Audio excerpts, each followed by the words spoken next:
Hi, I'm Aaron Johnson, and this is my audience.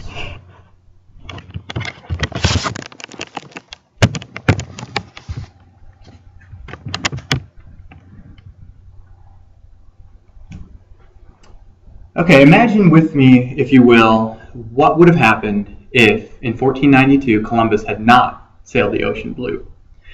Imagine with me what history might have been lost. Imagine with me what technology might not have been developed in the 400 years, 300 years since then.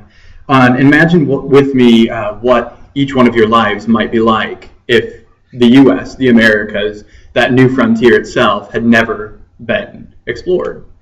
The potential for such change is so large when you're asking such a big what-if question that you almost can't answer it. It's too big. There's too many potential changes that could have happened. Now, imagine with me, if you will, what future benefits might be lost if we don't proceed on into the next frontier, if we don't continue exploring into our new frontier. Space, as Star Trek so boldly claims, is the final frontier. So what would happen if that didn't get explored? The space shuttle program is done. So how then can we continue to explore the benefits from this new frontier without the space shuttle?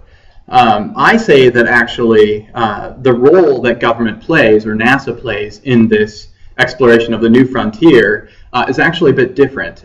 Some people might say that NASA is hanging up its hat with stopping with the space shuttle. Instead, I might suggest that instead they're changing hats. So what we're going to talk about tonight is the role that government, or NASA, should play in this new what we'll call industrialization of space and commercialization of space, and what role maybe the free market can play. So let me summarize what we're going to go over here quickly. We're going to go over what exactly the industrialization and commercialization of space is, and then we're going to go about talking what the government's role should be, and then what free market maybe should have a hand in and what they should be doing. So first, the industrialization of space, a little school lesson. Generally, we're talking about a near-Earth space. We're not talking about all of space, all of the galaxies, all of scientific knowledge.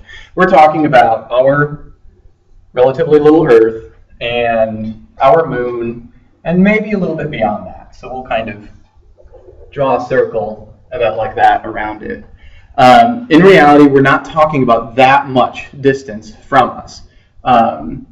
We are talking about some pretty cool things. We're talking about making use of this space for the benefit of all mankind.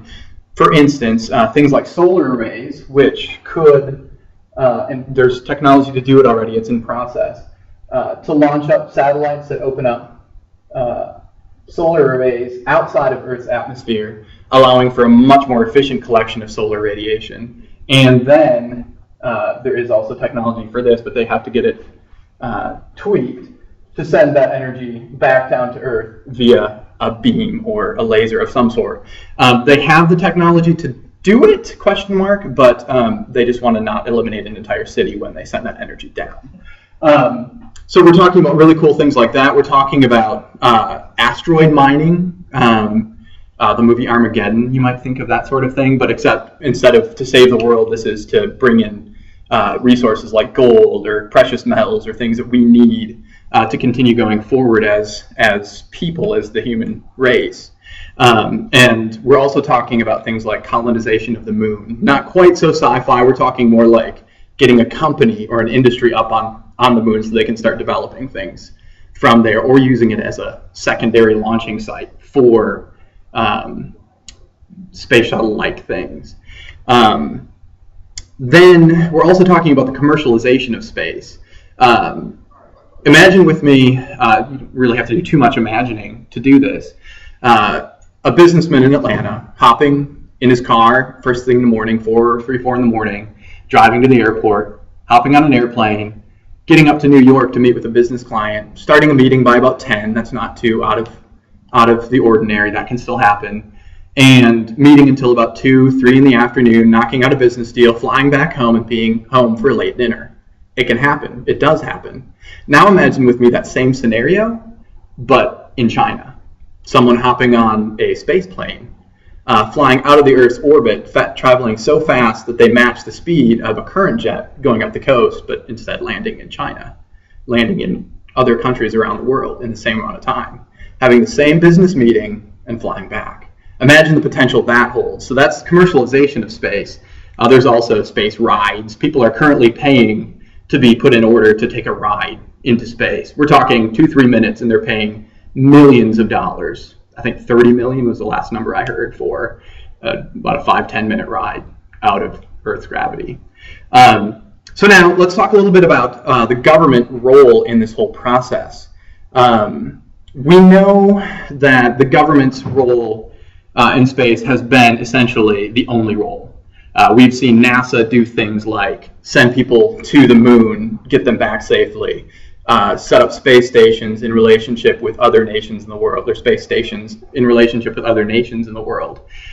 We've seen them do amazing things like that, and now we're even seeing them send rovers to new planets on Mars.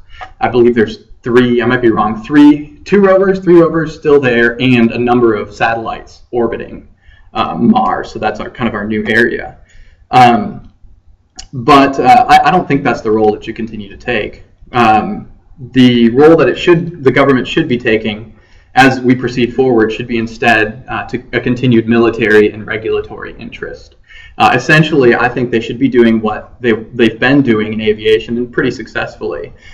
They should have a role in this new space exploration insofar as they're protecting the nation's interests militarily, and they're regulating the activities of the economy as they move into this new area. I believe they should also be encouraging the development of space by its people. There is the SpaceX program is a similar kind of project that's going on. The government is actually offering huge rewards and huge front-end funding for some pretty amazing projects.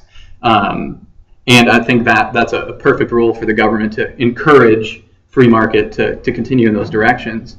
And I believe that they should also continue, the government should continue to invest in future exploration. They should continue to move out into new frontiers. So Mars is appropriate now. I don't think maybe going to the moon again would be appropriate. So what then would be the free market's role? I think the doors are pretty wide open.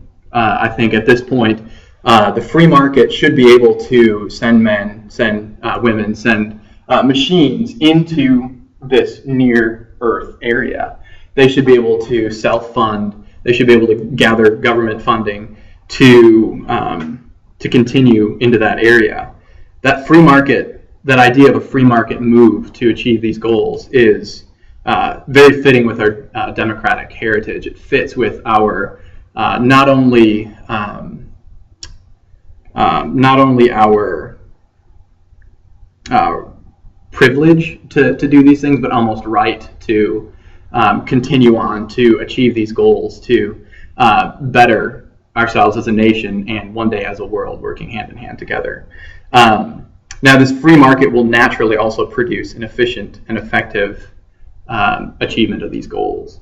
That being said, we're not really so worried about if the Space Shuttle decommission last year was the end of an era. It is the end of an era, but instead of hanging up their hats, like I said, NASA is instead, and the government is instead changing their hats and taking on a different role. So I'll end with this quote that was made just recently. "We have now made the first steps toward the stars. Before us are enormous technical difficulties, the solution of which will require even more heroic determination than that which tamed the seas and the continents. To solve them, America must unleash its best engineering minds, as only the free market can do." Thank you very much for your time.